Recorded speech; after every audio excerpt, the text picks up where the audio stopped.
At this time, I'd like to introduce our next speaker.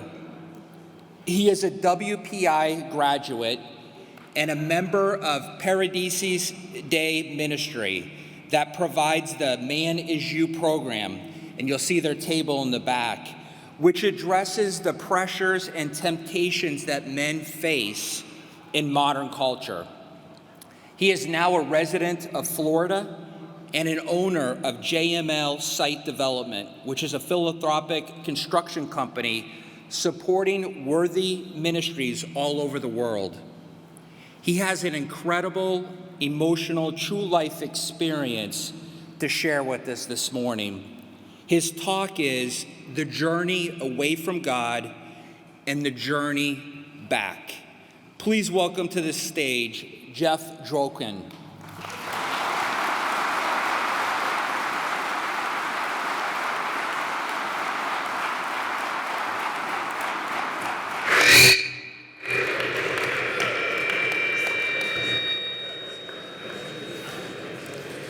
That was a little wake-up call, wasn't it? Kind of like when I got off the plane and it was 92 in Florida, and my old town of Massachusetts, it was 32, so somebody... Gentlemen, my name is Jeff Joaquin.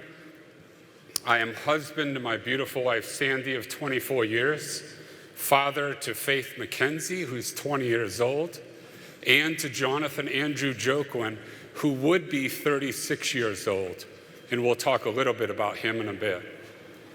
In my talk, you're going to hear a lot about things that we don't like to discuss, men. You're going to hear about pornography. You're going to hear about alcoholism. You're going to hear about drug abuse. You're going to hear about abortion. You're going to hear about workaholism. Half of you may be gone halfway through the talk, I would think, huh? But what I want you to hear, men, throughout the whole talk is not my broken past, but God's mercy. Isaiah chapter 43 verse 4 says, "We are precious in his eyes and honored, and he loves us." Each one of you, he loves you. He doesn't judge you for your sin. He will eventually, but he doesn't do it now. But what I want you to hear is God's mercy throughout this whole talk. So why don't we get started? I was born and raised in Dartmouth, Massachusetts, to loving parents. Good Catholic Christian parents taught me to fear God, to love God, and to serve God. I have an older brother by the name of Mark, 5 years older than me. When he got into high school, he got his girlfriend pregnant, junior year. That was a big stain on my family's eye, if you will. But he decided to have a shotgun wedding, and he decided to have his child. I was sitting on a couch right next to his son last night.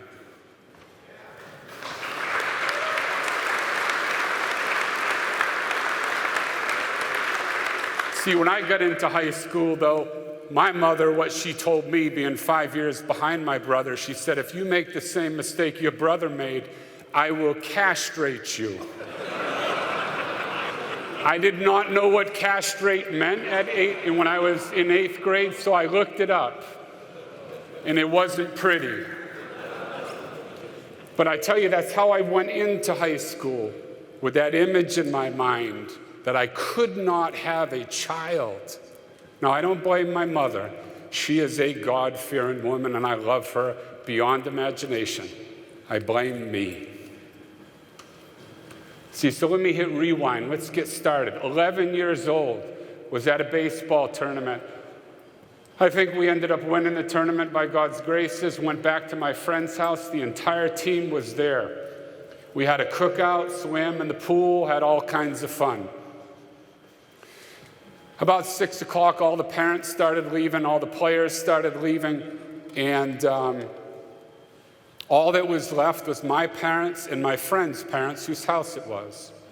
And they decided to go out to dinner, leaving myself, my friend, and his sister, home alone, if you will. Home Alone. That's a great movie, ain't it, at Christmas time? We've all seen it 475,000 times, I'm sure. My friend looked at me and he said, "Hey, why don't we watch a movie?" And I said, "Sure, I like movies." I was 11 years old. Probably going to put in a Disney movie, right? Well, he put in a movie, all right. It was hardcore pornography. My fight with pornography started at 11 years old, men. I'm 53 years old today. I'll let you know when I have it conquered, but I don't.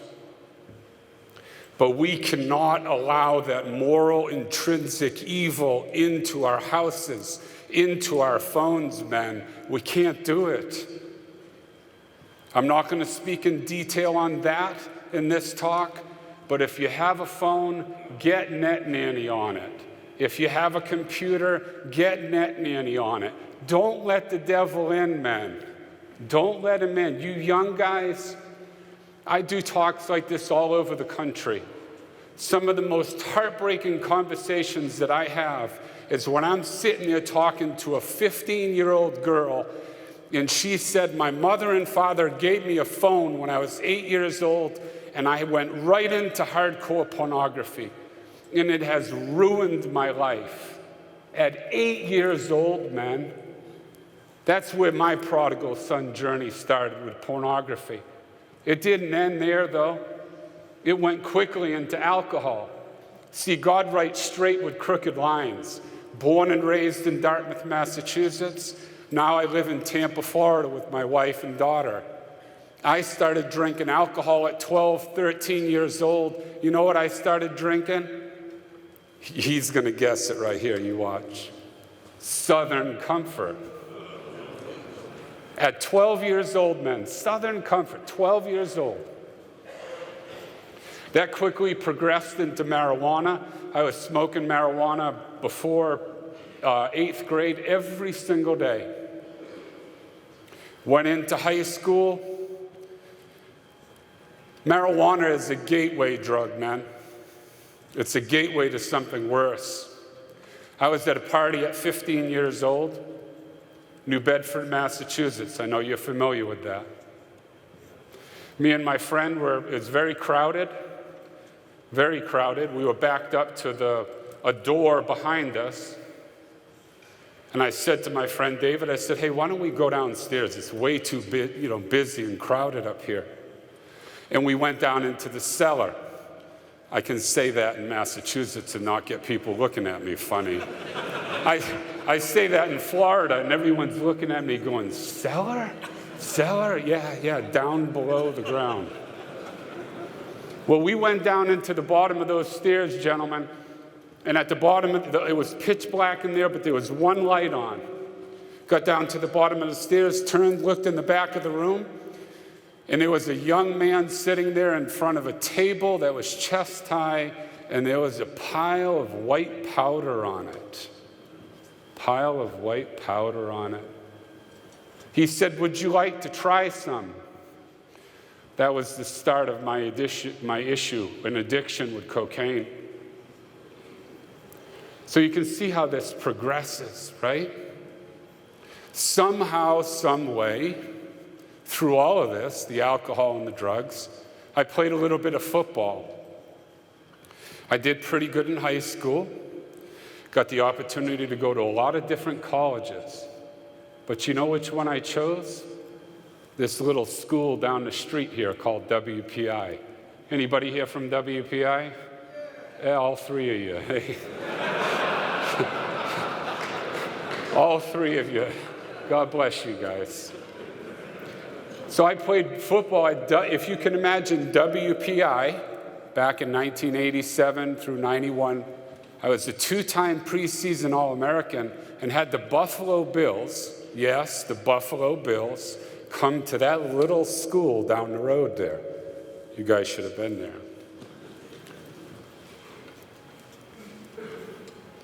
They wanted me to play in the NFL. But to show you how bad I was with my addictions, we played Springfield College, a little down the road here to the west, right? After the game, that was one of the games that they went to, we know ahead of time, early in the week when the scout is coming. After that game, I had a particularly good game by God's graces, and the scout was going to come into our locker room. But he went into the opposing team's locker room first, and my coach told me that. And I said, what did that idiot do that for? He wants me to wait around for him? Well, I'm not going to wait around for him. And my party friends showed up, came in the locker room, and I left with them. I left a locker room prior to an NFL scout coming in because I was more concerned with snorting cocaine than being on the TV on Sunday. That cocaine addiction, I graduated from WPI, did not play in the NFL because of my addictions. And I want to tell you this one little story where that cocaine issue led to. And it led to my parents' den. That's where I slept the last 2 nights. I was home with my beautiful parents. I was about 24 years old, and all of my friends from college had come home to Dartmouth, Massachusetts. And we partied all day long, men, at the beach.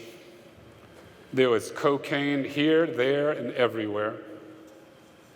And I went home that night in my parents' den where I was last night. And I laid down on the floor, having a cocaine-induced heart attack at 1 o'clock in the morning, and I was going to die.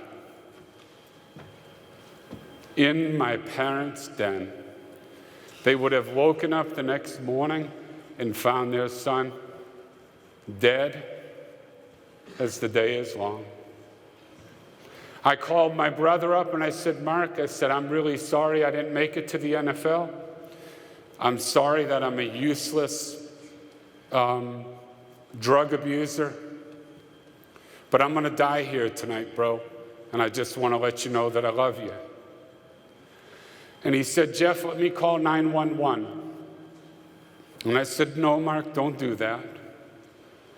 I said, because if this Jesus Christ person is real, this person that I have no relationship with, that mom and dad talked to us about since we were little, if he's real, he's going to come visit me tonight.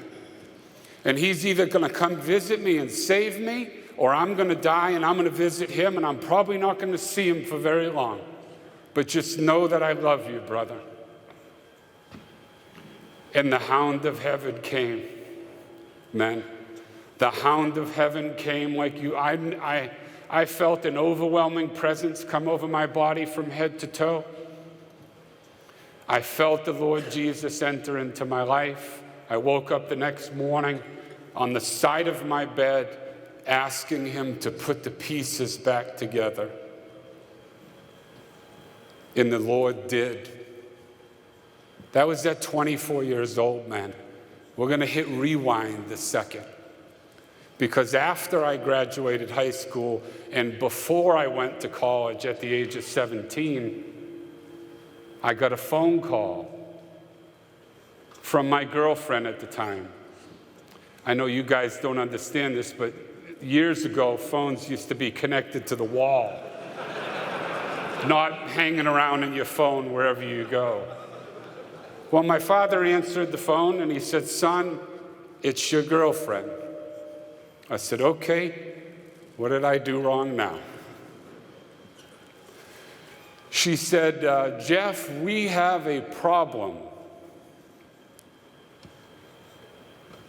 And I said to myself, man, as you can imagine, the castration, the words castration came up in big, bold letters. She said, we're pregnant.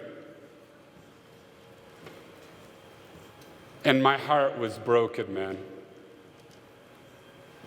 At a time when I should have been thanking the God of the universe for blessing me with the greatest gift that he can bless us with, I was more worried about going to the NFL and putting skin-tight pants on and a helmet and bashing other grown men around. That's what I was thinking about. I told her, give me 24 hours and I will call you back with a decision. I did not pray about it, men. I did not ask God. I didn't ask her what her opinion was. I called her up the next day. I said, set up an appointment. We're having an abortion. I'm not ready to be a father. A week later, we were driving down to Providence, Rhode Island, because the local football star can't get caught at the local abortion mill. We drove all the way down to Providence, Rhode Island. I did not say one word to that beautiful young woman. Not a single word. We drove up to the porte-cochere. She looked at me. She said, are you going to come in? I said, why would I come in? I can't. What happens if somebody sees me walking in? What happens if I know someone in there? So she walked in and got the abortion. As she went in, I went out into the parking lot. There was a bunch of trees around the perimeter of the parking lot. It was the third Friday of July of 1987, and my Chevy Malibu did not have air conditioning, men and women. And I was sweating bullets like no two-a-days had ever got me to sweat.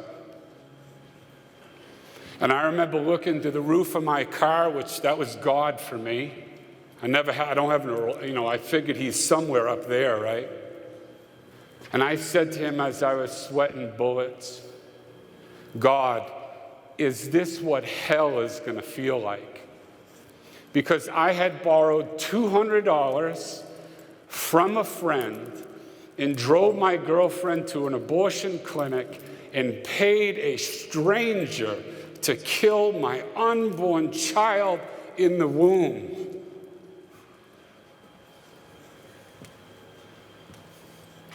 Breaks my frickin' heart to say that.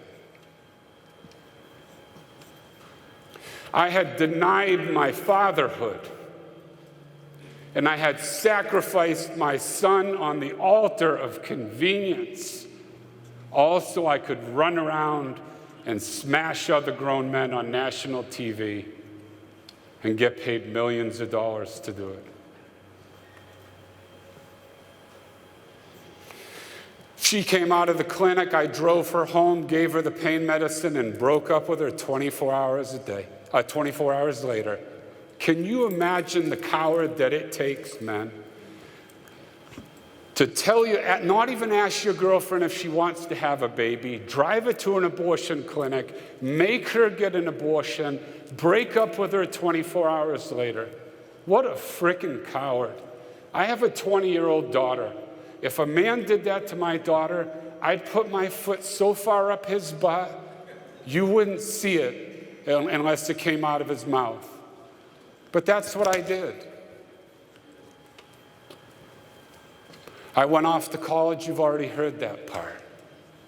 But again, this talk, men, is about God's mercy, his mercy. Fast forward into my mid-20s, I met my beautiful wife.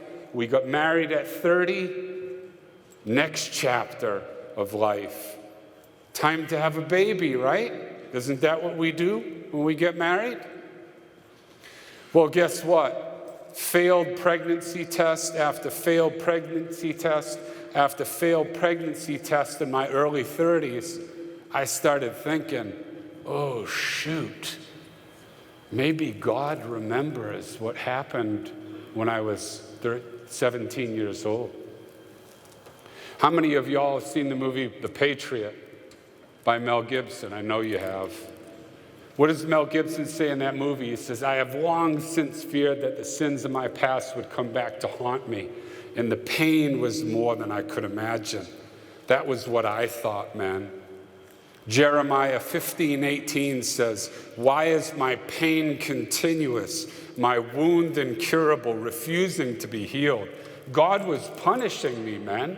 That's what I thought in my infantile mind.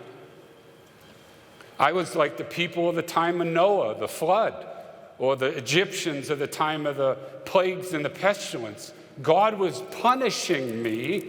The God of the Old Testament was punishing me for my sin. My little sin that I had thought I swept under the rug, right? I was in that abortion, my wife and I couldn't get pregnant. We had to see a fertility doctor. I remember kneeling in the fertility clinic, looking up at the sky again, kind of like that Chevy Malibu thing, huh? And saying, God, I know I've turned my back on you. I know I'm a miserable sinner, but can you please give us a child? What was put before us men at that point in time was two options. One, a joke, IVF procedure. Man trying to be God. Not a good idea. Don't even think about it. I know most of you are past that age, but some of you aren't. That procedure was $3,500 and had a 75% chance of succeeding. The other procedure that was available to us is called the gift procedure. It's an acronym. Look it up if you want to. That procedure cost $10,000. And because my wife had one ovary, we had a 5% chance of success. So at that point in time, I didn't know much about God, but I knew plenty about money. And them ratios didn't really work out very well. But we went and talked to the counselor at the Catholic Church. He told us the church is silent on the gift procedure. That's the only one she'll allow. We spent the $10,000, and Faith Mackenzie Joaquin was God's blessing to us.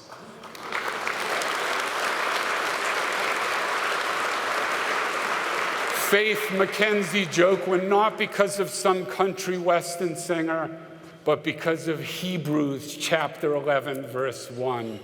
Faith is the realization of what is hoped for and the evidence of things not seen. So you would think, I'm in my mid-30s, 33, 34 years old. Now it's time to turn to God, right? I had not spent 1 minute of my life begging God for forgiveness.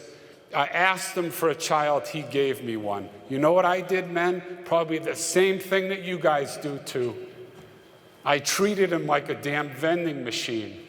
I said, God, every time I look out the back window here, I see my next door neighbor playing soccer with his son. Why can't you give me a son? But that wasn't in the cards for us, my wife and I. So I got pissed at him and I went back to my next disease, which was workaholism. I'm not going to speak a bunch about that, men, but I can tell you that I had my own $8 million plane, $30 million building. I used to walk around with $3,000 or $4,000 in my pocket, not because I needed it, but just in case I pulled it out, somebody would be able to see how much money I had. How many of you fallen into that trap, climbing the ladder of success, only to figure out it was up against the wrong damn wall? Well, that's what I did. And it wasn't until my late 30s, and my wife and I and daughter were at church one Sunday at Our Lady of the Rosary Parish in Land O'Lakes, Florida. Much hotter than it is here today, probably in the 90s. And a man small in stature, but a giant in faith, walked up to the ambo by the name of Steve Bowman. And he started talking about authentic male leadership, kind of what Bear was speaking to. He started talking about being men who pray with their family, men who eat with their family, men who sacrifice for their family. And I made a huge mistake that day, man, because my wife was sitting right next to me. My daughter was 2 seats away. And I said, hey, the Cowboys are playing the Giants at 1 o'clock. And this midget is talking about authentic male leadership. Like that means anything to me. And my wife looked at me, and my daughter looked at me, and I knew I was going to participate in that program. And that program has single-handedly changed my life and hundreds of thousands of men across this country. There's nothing like it, men. At that point in time, I started taking my faith seriously. I started going to church on Sunday and Wednesday, because that's when we met at 5:30 in the morning. I started going to confession once a month instead of once every 10 years when the priest guilted me into it during Lent. And I ended up getting a spiritual director, Father Ed Sylvia, one of my best friends on this planet.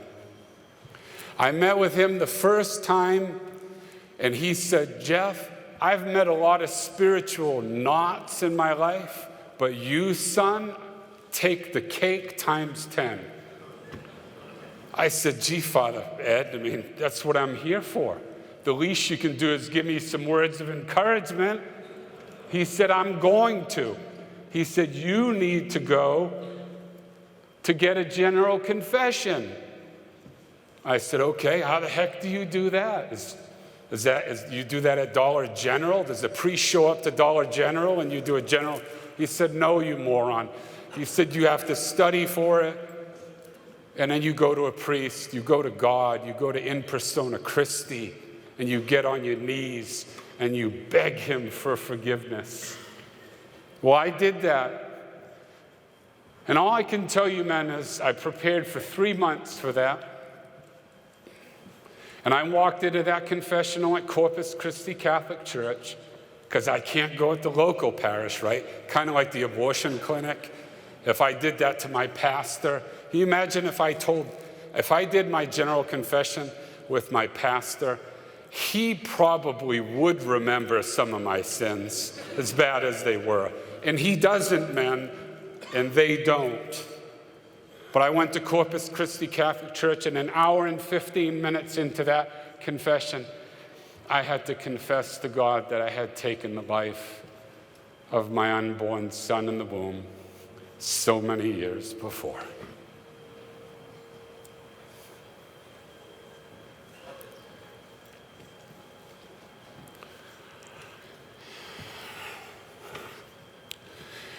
When we got done with that confession, and I heard the words of absolution from that beautiful priest,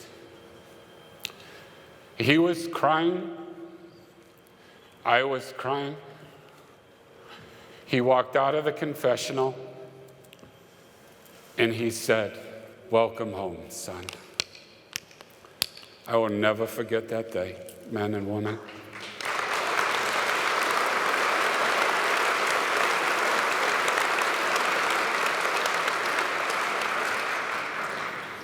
I was floating on cloud 9.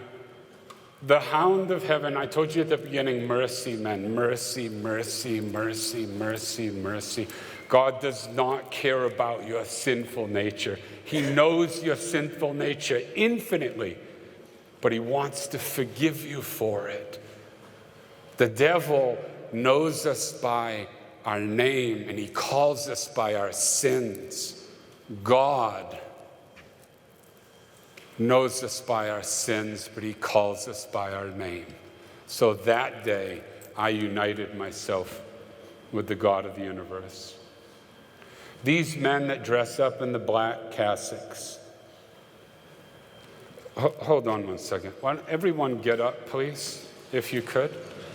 And let's give a round of applause for the men, hold on, for the men who have never left the front line of the spiritual battle.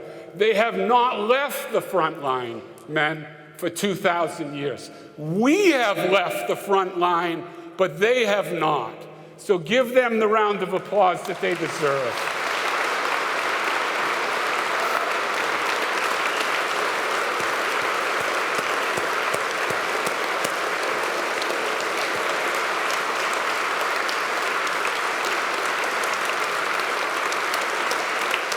Thank you so much.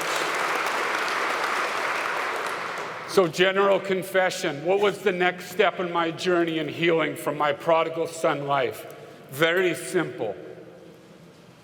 My spiritual director said, "You have a wife, you two, a man shall leave his mother and father and shall cleave to his wife, and the two shall become one flesh.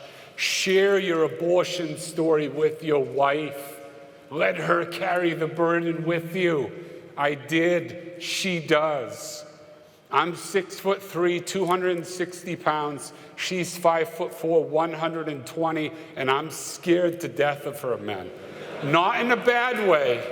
She takes no crap, but she's helping me carry that cross, that burden, that pain, men, from that abortion. What was the third step in my recovery process?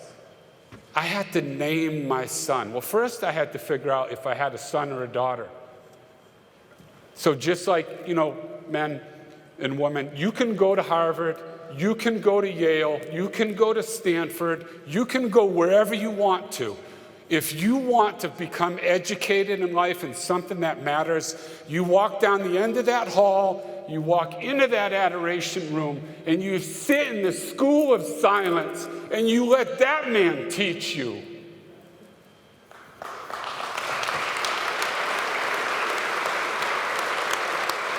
So I did what I had started to do, as I got down on my knees in the chapel and I said, "Good Lord, I don't know how you forgave me, but here I am. I come to do your will." And I said, "Lord, why couldn't you give me a son?" This is probably now around 40 years old. My daughter's 7, we're 42 years old. We're long past the opportunity of having another child. But I still was mad at him. And I said, "God, why couldn't you give me a son so I could play football with him and beat the crap out of him, I can't do that with my daughter. They'll throw me in jail if I do that." I've never lifted a hand to my beautiful daughter. And I was sitting in the chapel that day and kneeling down, and God hit me like a 250-pound fullback. He said, "Jeff," he said, "you do have a son. And his name is Jonathan Andrew Joaquin, and he's standing right next to me. And we love you beyond measure." Man, I can tell you, when I heard God say that to me, I fell on the ground and I cried like I've never cried before for probably 2 hours, because I had a son in heaven. I had a surrogate in heaven that I could pray to, and he could pray for me. And I had a relationship with my aborted son. But that still didn't solve the pain, the hurt inside. So I went back to my spiritual director. I said, "What's next, Doc?" You know what I mean? We're trying all this stuff here. Maybe something will work. Keeping in mind the first step was getting forgiven by the God of the universe, which is the only step that matters, the only one, because it's the eternal salvation of your soul. But we're human, we have emotions. He said the next step in the process is for you to call your girlfriend and apologize to her. Men and women, I'm 45 years old. I hadn't seen that woman in 28 years, 29 years. So I looked at Father Ed and I said, "Father Ed," I said, "I know that wine is supposed to turn into the blood of Christ, but maybe you've been drinking a little bit too much of it before you converted it over. Because that's a bad idea, Father Ed. I know, I've heard a lot of bad ideas before, but that one's the worst." Long story short, I walked out of there, I talked to my wife, and I decided to call my former girlfriend. And man, that was the single hardest conversation I've had in my life in 53 years. I called her up. My friends got the number for me. I called her up. After a brief introduction, I apologized to her. And she said, "Jeff, I was young too. We didn't know any better. And I forgive you." And men, I melted to the ground. Because all we have to do is get the money and drive them there. They're the ones that have to get into the stirrups. They're the ones that have a complete stranger stick equipment somewhere they shouldn't. And they're the ones that have to go through that physical process, men. Don't think that you shared in that burden. Don't think you did. You do, I know you do. But you didn't share in it like she did. So I'm sitting there after that phone call. She forgave me. God bless her. Pray for her every day. What was next? I'm in the chapel, the School of Silence. The only place, I went to WPI, they had a lot of smart professors there. Ain't nobody as smart as that professor sitting in the back there. Nobody that smart. The sum total of every one of the creatures he's ever created don't have that kind of intelligence. So I'm sitting there and I say, God, how am I going to get recovery from this pain and suffering that I still feel in my heart from killing my unborn son? Here we go again, another 250-pound linebacker nailing me right in the chest. He said, you need to get up in front of people and start telling them how sorry you are for killing your unborn son. You think I was shocked at what Father Ed said? I looked at I think it was an exposed monstrance at the time. I looked up at it and said, man, I don't think I want to be Catholic Christian very long. Because I don't have the strength to do that, God. Bam! Philippians 4:13. I can do all things through him who gives me strength. I walked out of that chapel that day and I said, I am going to go from one end of this planet to the other end of this planet, giving hope and healing to men and women who have suffered from abortion. I could tell you 1,000 stories of God's work after me giving this talk that I'm giving. Thousands, but I'm only going to share 2 with you today. I was at a conference in Tampa, Florida. Yes, it's much hotter than it is here in Worcester. And I always ask God when I'm panning the audience and speaking to people, is let me see the one, Lord, the one that is really hurting from abortion. Let me see him. Let me speak to his heart. See, I'm a broken pencil, guys. This is God's love story he's writing. Help me to see that person, Lord. Let you speak to him. Well, I got done with that talk, and as usually happens, there was a line of about 15 men that came up.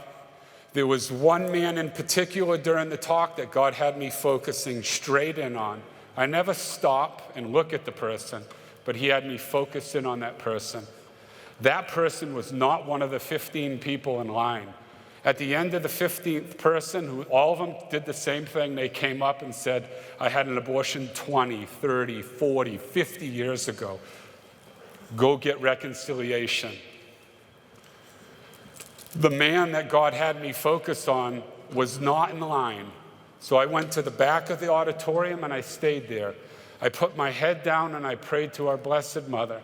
I said, Blessed Mother, I failed your son today because there was a man in the attendance that I know you needed me to connect with, and I did not do it. And it is because of my pride and my woundedness I was not able to do that. And when I said that, when I finished saying those words, I felt a hand on my shoulder, and I turned to my right, and guess who it was? This man broke down before he said a word in a way that only someone who's lost a son or daughter can do. He said, I have 4 children. He named the first 2 and their ages. And then he said, my wife and I lost our jobs after the second child, and we had 2 abortions before we had our 3rd and 4th child. And he said to me, I have never even spoken to my wife about those abortions, and it has been 25 years. He said, but after I gained my composure, I'm leaving the conference in the middle of it, and I'm going to go home on my knees, and I am going to beg that woman for my forgiveness. And I said, you do that, and then you come back here and you confess your sin to the God of the universe. That's one story. The second story, I was speaking in Pittsburgh, Pennsylvania, same kind of talk. They differ a little bit each time, but it was an abortion healing story. And in this situation, I was behind a mic like this, and there was 3 tiers of people. So as I'm talking, I'm looking for a way to, just to be honest, guys, to get away from people. Because after I do this, it's a very exhausting process. So I can gather my thoughts before the men start coming forward. Well, I thought I was going to be able to do that, but there was an 82-year-old man that was sitting in the front row. And that 82-year-old man, when I got done with my talk and everyone was up doing the cheering thing, if you're going to cheer, you cheer for that guy right there. Don't cheer for some broken pencil. You cheer for him. I didn't do anything to die for your sin. This 82-year-old man came sprinting like I've never seen a linebacker come, and he hit me as hard as he could hit me. And he looked me in the eyes and he said, "I cannot believe that God can forgive me for what I have done." And I said, "Brother, what have you done?" He said, "I had an abortion 62 years ago." And you know what I said to him? I said, "Come over here and meet this Catholic priest. Because when you get done confessing your sin, he's going to say the same thing to you that my priest said to me. Welcome home, son." At the beginning of this talk, I talked to you about mercy, men, okay? Who knows who this gentleman is up on the screen right here? I know some of you do. Blessed Miguel Augustin Pro. Bear was, I'm going to steal a little bit of his thunder. This man right here was a Mexican Jesuit priest in the 1920s in Mexico. Mexico, the Catholic Church in the 1920s was persecuted heavily. If you were dressed in your cassock and you came out of your church, they would arrest you. They would arrest you. There was an attempted assassination on the president of Mexico. A day later, this Catholic priest right here, this soldier of Christ right here, was arrested because they wanted to make an example of him. The only reason we have pictures of him today is because the president wanted to film it or take pictures of it so that it could work as a deterrent for those who would be so bold as to be a minister of Christ. Well, you know what, man? This man right here, Blessed Miguel Augustin Pro, when he was walked to his execution by firing squad, you know what he was doing? He was praying for his executioners, praying for them as he went to his death. As you look in that picture, it's an old picture, you can't really tell much about it. When he raised his arms up like this, men, he had a crucifix in one hand and he had a rosary in the other. And right before they were getting ready to shoot him dead, you know what he said? Viva Cristo Rey. Long live Christ the King, as they gunned him down. The 18th century philosopher Edmund Burke said this in Parliament one day. He said, "All that evil requires to triumph is for good men to do nothing." I say to you men today, let me ask a quick question here. I have 4 minutes left. What was the leading cause of death in the world in 2022? Anyone? Abortion. So if I understand that correctly, man, 44 million babies were created by the Creator and sent back to him by other creatures. Do you really think that that would happen in the year 2022 if good men were doing something? Come on, men of Worcester. There should be 1,000 people in that adoration chapel. There should be hundreds of people standing in front of the abortion clinics in this area. There should be men, good men, men of character and honor, sitting at CVS's and Walgreens telling them, no, you're not going to ship abortion pills to teenagers to kill them. Men, is it not time to raise your hands and say Viva Cristo Rey and mean it? Are you going to fight for Christ? You're going to, listen, it's one thing to not be aware. It's another thing to be challenged and do nothing about it. This is what I want to do to finish. I want to read to you the letter I wrote to my aborted son about 4 or 5 years ago. I am sorry, my son. As you are well aware, you started your journey in life in July of 1987 in the womb of your mother. It must have seemed unusual for you as you watched your father secretly borrow $200 from a friend and pay for your first trip to the doctor. It must have been difficult for you when your mother entered the building for your appointment and your father didn't have the courage to come in to join both of you. It must have been unthinkable for you when you saw your mother lying on the table in unadulterated fear as the doctor began his procedure. Why are my mother and father letting this happen to me? I can imagine were your thoughts as a complete stranger took your life in the womb. Jonathan Andrew Joaquin, I am so sorry for what I have done to you.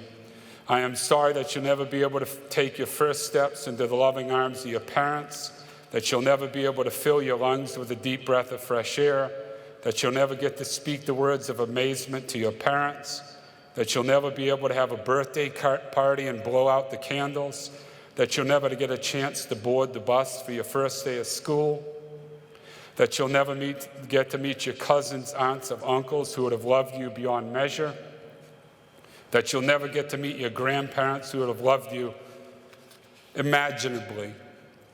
I am sorry that you'll never get to meet your sister Faith, who is 20 years old and would love to give you a hug.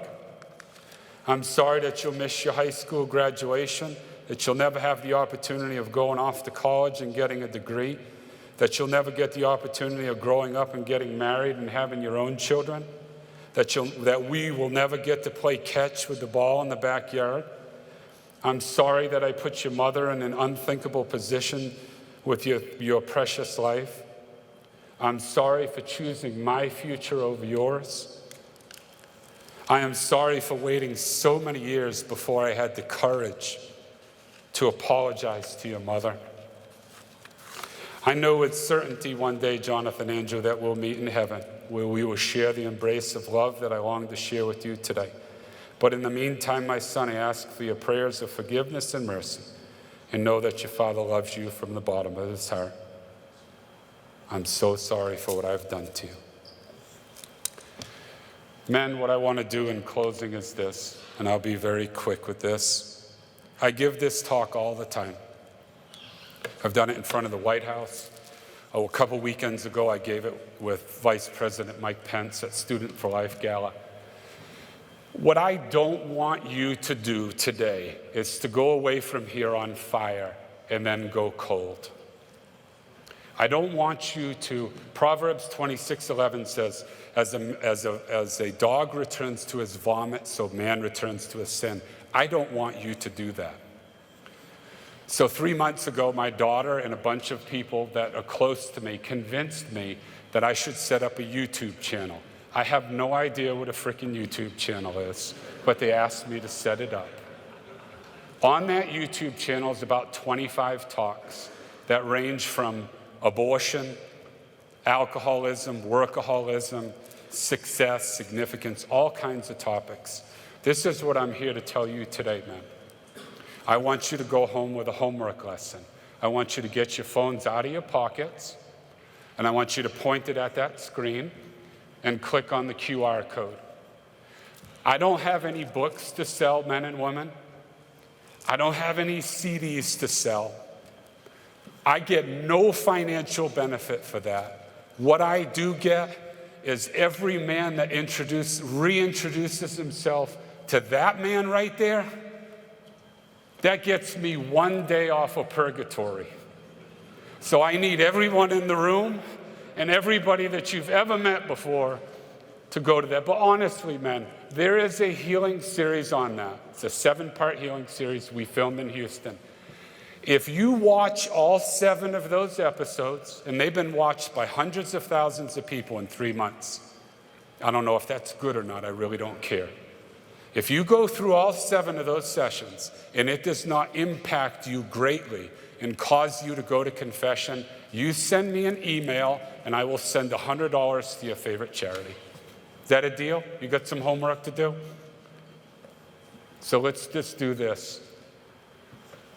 I'm not going to steal from Bear's thunder, but what I'd like to do is for everybody to stand up, and I'm going to say Vivat Cristo Rey, but you are going to say long live Christ the King. Okay? You ready? Vivat Cristo Rey. Long live Christ the King. Vivat Cristo Rey. Long live Christ the King. Vivat Cristo Rey. Long live Christ the King. God bless you, man.